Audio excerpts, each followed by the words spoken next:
আমার কথাগুলো শোনার জন্য আপনাকে স্বাগত। দর্শক, একটি গুরুত্বপূর্ণ সংবাদের দিকে আপনাদের দৃষ্টি আকর্ষণ করতে চাই। চালের মূল্য বৃদ্ধিকে অযৌক্তিক বলেছেন বাণিজ্য উপদেষ্টা। কয়েকদিন থেকে আপনারা খেয়াল করলে দেখতে পারবেন যে চালের দাম বেড়ে যাচ্ছে। এখন ভরা মৌসুম চলতেছে, আমন সিজন কেবল মাত্র শেষ হইল। এই সময় চালের বাজার বৃদ্ধি পাওয়া খুবই অযৌক্তিক। এই বিষয়ে বাণিজ্য উপদেষ্টা কি বলেছে সেটা একটু দেখি। আমনের ভরা মৌসুমে বাজারে চালের মূল্য বৃদ্ধিকে অযৌক্তিক বলে উল্লেখ করেছেন বাণিজ্য উপদেষ্টা বশিরউদ্দিন। তিনি বলেন, আমাদের তথ্য উপাত্ত অনুযায়ী বাজারে চালের কোনো ঘাটতি নেই। সরকারের নিজস্ব যে মজুত রয়েছে সেখানেও ঘাটতি নেই। স্থানীয় উৎপাদনেও কোনো ঘাটতি নেই। আমরা আমনে ভরা মৌসুম পার করছি এই মুহূর্তে। কাজেই এই মুহূর্তে বাজারের এই মূল্যস্ফীতির কোনো যুক্তিযুক্ত কারণ আমরা দেখছি না।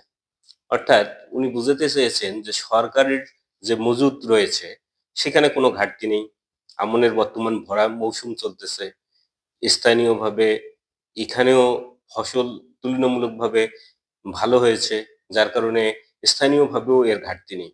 আমদানি যে পরিমাণ নিয়মিতভাবে হয় সেই আমদানি প্রসেসও চলমান রয়েছে। তাহলে বাজারে যে নতুন করে চালের বাজারে অস্থিরতা তৈরি হচ্ছে, কারা তৈরি করতেছে? সেই বিষয়গুলো তো সরকারের তদারকির মধ্যে নিয়ে আসা উচিত। বাজার ব্যবস্থাপনায় কোথায় সমস্যা রয়েছে এই জিনিসগুলো সরকারের খুব জরুরি ভিত্তিতে তদারকি করা উচিত।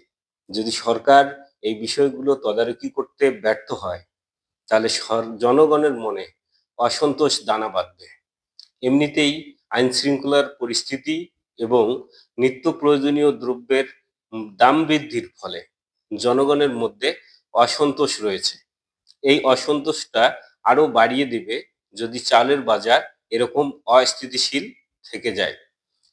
সরকারকে জনগণের স্বার্থে, দেশের স্বার্থে, সাধারণ মানুষকে স্বস্তিতে নিয়ে আসার জন্য আইন শৃঙ্খলা এবং নিত্য প্রয়োজনীয় যে দ্রব্যাদি রয়েছে তার বাজার মনিটরিং ব্যবস্থাপনা চলমান রাখতে হবে, যেন কখনোই নিত্য প্রয়োজনীয় দ্রব্যাদির বাজারে সংকট কিংবা অস্থিতিশীল পরিস্থিতি তৈরি না করে বা তৈরি হতে না পারে।